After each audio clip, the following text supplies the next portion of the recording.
هقول نص كيلو قشطة بلدي يعمل لي 2 كيلو سمنة فلاحي على اصولها، سهلة وبسيطة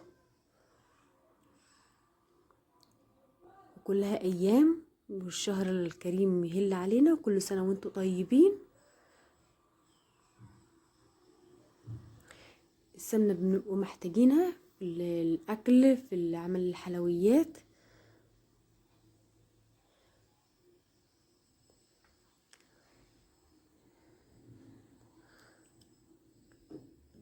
اوريها لكم، انا كنت عاملاها من امبارح فجمدت معايا قوي. بصوا لون وطعم وريحة زي العسل.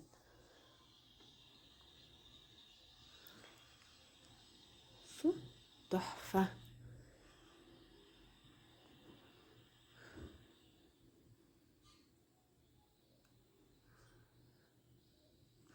يلا بينا نصلي على الرسول ونبدأ في المقادير. هنا اللي طلع معايا هحفظه في علبة لما اعمل صينية بطاطس اي حاجة محتاجه.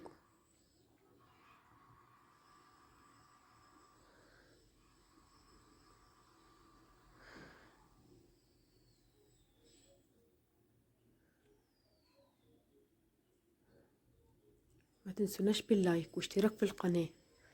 يلا بينا على المقادير.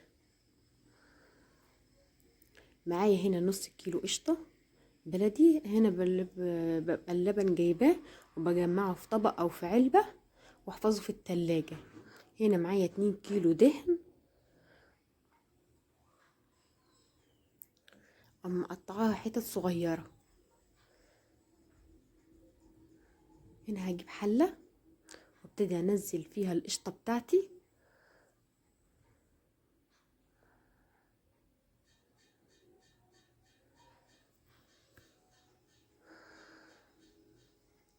انزل المقادير كلها في الطبق.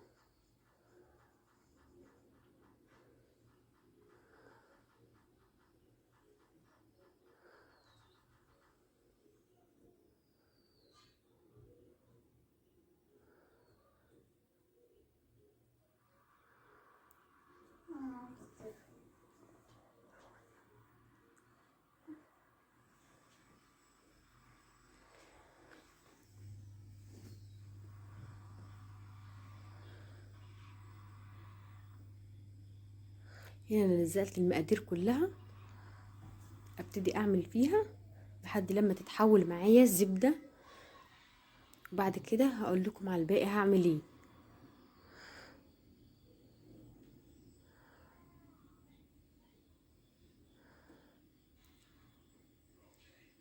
هنا عشان الدنيا ساقعة ما خدتش معايا دقيقتين وكانت معايا زي الزبدة.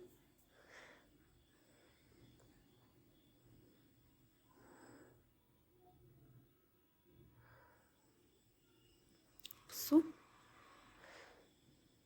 اللي طلع معايا. بصوا بعد كده هغسلها تحت الحنفية.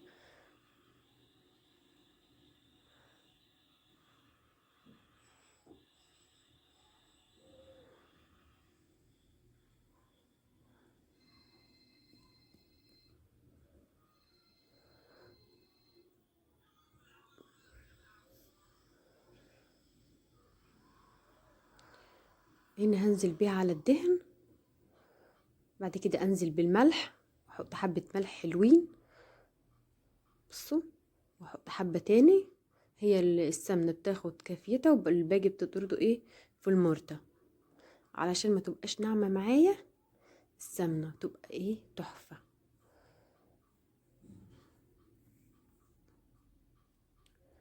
عشان مثلا لو غابت معايا ما تنعمش. بصوا لما غليت لسه هتغلي تاني وتالت، في الاخر هبقى اوريها لكم.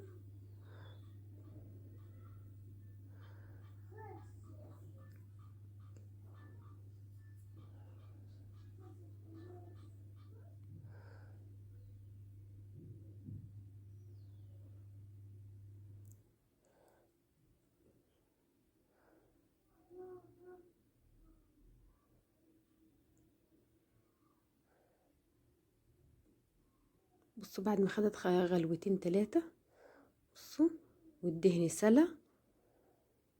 بيض تحفة ولذيذة ولون وطعم وريحة. أنا بغلي فيها الريحة في الشقة زي العسل.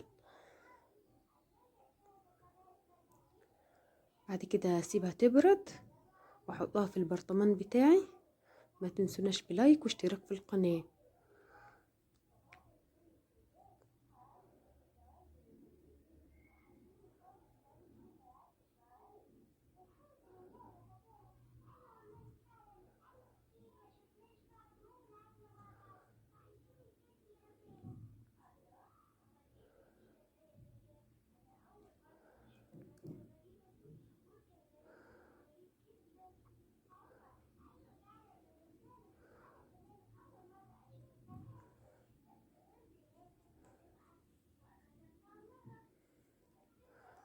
كده انا هطفي عليها واسيبها لما تبرد خالص